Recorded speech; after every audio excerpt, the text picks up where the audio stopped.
E o assunto de hoje é envelhecimento. Não adianta, o tempo é imparcial e a gravidade também. Após os 30 anos, já há uma diminuição de um tal de colágeno. Mas afinal, quem é ele, o que ele come, onde fica e o que é que a gente pode fazer para esse danadinho se manter no lugar? Gerenciar o envelhecimento pode ser um desafio, mas também pode ser algo que vai mudar a sua autoestima e garantir anos com uma aparência muito mais jovem. E é sobre esse assunto que nós conversaremos agora com a Stephanie Aragão, que é dermatologista especializada no assunto. Ela que é natural de São Raimundo Nonato, é piauiense genuína, trabalha hoje na capital do Piauí, Teresina, e também em São Paulo. E se tem uma coisa que eu admiro e que eu amo ver, é alguém da nossa região furando a bolha. Então, quem é lá do Sul, quem é da outra região do Brasil, vai lá com a nossa querida doutora Stephanie para ficar mais jovem. Bom dia, doutora. Bem-vinda ao nosso programa. Bom dia, muito obrigada, Nay. É um prazer estar aqui e falar desse assunto tão importante que é o processo de envelhecimento e que muitas pessoas têm dúvidas, né? E sobre colágeno, sobre envelhecimento. Eu estou aqui para esclarecer todas as dúvidas. E olha, a mulherada que está do outro lado já puxa a cadeira, pegue o tamborete. Se você for aqui da nossa região, você sabe do que eu estou falando. Senta aí que o papo é sério. A saúde da pele, o maior órgão do corpo humano, precisa de um cuidado especial. Depois dos 30, eu percebi, vou contar meu depoimento particular e pessoal, um certo derretimento. No começo era tudo sutil, mas agora que eu já fiz 40, estou percebendo que a pele está derretendo. Isso é o envelhecimento? É isso. O que acontece, Nay? E o pessoal de casa deve ter essa dúvida. Após os 30 anos, a gente começa a perder a produção de colágeno. Esse é o colágeno. E ele é uma proteína essencial para a nossa pele, porque ele garante firmeza e elasticidade para a nossa pele. Então, passou dos 30, a gente começa a perder um pouco desse colágeno e a gente não percebe. Eu brinco com o meu paciente que é quando liga a chavinha do envelhecimento. E aí, chega aos 30, aos 40, se torna impactante, porque você já passou 10 anos envelhecendo e aí você fala, doutora, o meu rosto derreteu. E aí a gente começa a retomar essa produção de colágeno. E é possível esse danado voltar para o lugar, mulher, depois dessa fase da vida? Porque nós mulheres vivemos uma confusão hormonal. Isso. Tem toda, na adolescência, os hormônios, vai lá, a pele estraga, fica ali, aquela espinha. E vem a gravidez, muitas vezes, outra questão hormonal. Quando chega nessa fase do 40, nós temos o climatério, que é toda essa parte que antecede a menopausa, que é o fim da menstruação, o fim da ovulação feminina. E eu imagino o impacto disso na pele. Essas mudanças hormonais ao longo da vida feminina impacta no envelhecimento? Bastante. É claro que se a gente tiver um cuidado com a nossa pele até esse momento, com pelo menos skincare, e quando eu falo de skincare, eu não falo de 10 passos de skincare, eu falo do básico bem feito. Você tem uma rotina de um sabonete específico para a sua pele, de um antioxidante, porque a poluição também ajuda a envelhecer, de um protetor solar específico. Claro que se a gente tiver essa rotina, o processo vai ser muito a favor da gente. Mas quando chega nesse momento, se você não cuidou da pele, a gente pode cuidar ainda com skincare personalizado e também com tratamentos dermatológicos em consultório. Então, a gente consegue sim repor o colágeno. E agora a pergunta é polêmica e eu quero a opinião da doutora Stephanie, porque eu sei que ela é especialista no assunto, é devidamente preparada e ela sabe do que ela está falando. Doutora, o colágeno tomado, porque a gente tem muita substância aí no mercado, muita gente falando, toma esse daqui que é em gel, toma esse daqui que desmancha, esse daqui que vira não sei o quê. E aí, mulher, dá para tomar esse colágeno? Funciona? Polêmica mesmo, porque todos os pacientes têm essa dúvida.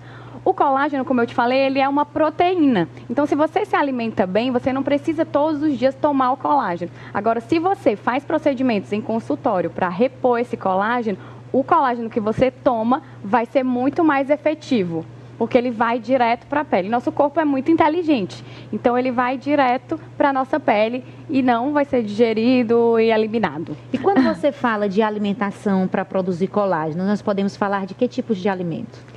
É manter uma rotina saudável, com proteína, com beber bastante água e ter toda aquela fibras, todas aquelas coisas que mantêm a nossa rotina mais saudável.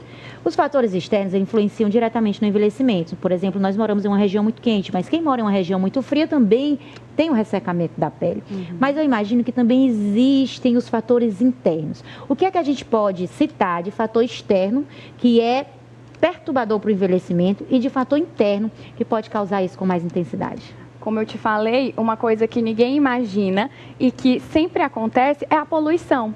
A gente está aqui todos os dias sofrendo os efeitos da poluição, dos raios solares também. A gente gosta de se maquiar, a gente está sempre passando por isso. Por isso é importante a gente manter o skincare bem feito, a alimentação saudável, beber bastante água. Então isso aí já é um passo importante. E os fatores internos? O que é que pode acontecer internamente que pode acelerar o meu processo de envelhecimento? Os fatores hormonais, como você mesmo falou. Então, a gente tem que ter um controle sobre tudo aquilo para a gente poder gerenciar esse processo de envelhecimento. Não é só ir lá e passar um creme. Você tem que ter o controle do gerenciamento. Por isso que eu gosto de conhecer meu paciente por completo. E quem é, vamos desmascarar ele agora, o maior vilão do envelhecimento feminino? Quem é ele? O raio solar. É mesmo? É o maior vilão do nosso envelhecimento. Menina, não conta uma coisa dessa. Paciente que gosta de tomar sol, meu coração para. A gente tem aqui uma apresentadora, kitesurfista, que ela tá no mar quase toda semana. A pele sofre com isso? Sofre demais. Ela tem que ir pro kite protegida por inteiro, dos pés à cabeça. É com calça, com aquela camisa de fator de proteção, com o rosto inteiro protegido. Vou conversar com ela daqui a pouco. É importante. Um detalhe que eu percebo nas mulheres são algumas regiões do corpo que envelhece, parece que de maneira mais rápida. Aqui as mãos, eu percebo como mulher que agora, com 40 anos, as minhas mãos já não têm o mesmo vigor de antes. Também aqui a região da orelha, essa região do colo. Tem uma flacidez na minha orelha. Gente, a mulher de 40 vive conflitos importantes. Isso acontece, é natural. O lóbulo da minha orelha já é flácido. A gente brinca sempre que são regiões que entregam a idade. Porque a gente olha para o rosto, a gente cuida do rosto e esquece de proteger as mãos, o colo, o pescoço e principalmente as orelhas, que são áreas super importantes, inclusive proteção solar também nas orelhas, inclusive nos lóbulos. E são regiões que realmente entregam a idade, então a gente tem que sempre olhar para essa região também com muita calma, investir no estímulo de colágeno, nos lasers e cuidar dessa região e tratar também. A GK, aquela influencer, ela fez agora um tratamento na mão que a gente já faz há muito tempo com bioestímulo de colágeno nas mãos. Nas mãos? Porque com o passar do tempo, o tendão começa a ficar mais aparente nas nossas mãos e o paciente começa a ficar mais insatisfeito porque a pele fica muito fininha. Então a gente pode estimular colágeno nessa região para ficar com um aspecto mais jovem. Então o tempo de gerenciar o envelhecimento é hoje. É hoje. Doutora, muito obrigada pela sua participação, trazendo essa pauta tão relevante. Afinal de contas, nós não podemos ignorar o cuidado com a nossa pele, que é um órgão que reveste todo o nosso corpo. É o órgão mais importante do nosso corpo, né? É o maior órgão do corpo. Então, a gente tem que ter muito cuidado com a pele. Muito obrigada pela sua participação no nosso programa. E quem ficou curioso para saber muito mais e quer saber as suas dicas, faz como? Entra no meu Instagram, @doutora.stephaniearagão. E eu atendo aqui em Teresina e atendo também em São Paulo. Olha só, muito obrigada, doutora Stephanie, o pessoal lá de São Paulo, né, com essa profissional maravilhosa, made in Piauí. Desculpa, meu amor, mas ela brilha. Esse foi o nosso quadro Saúde em Dia.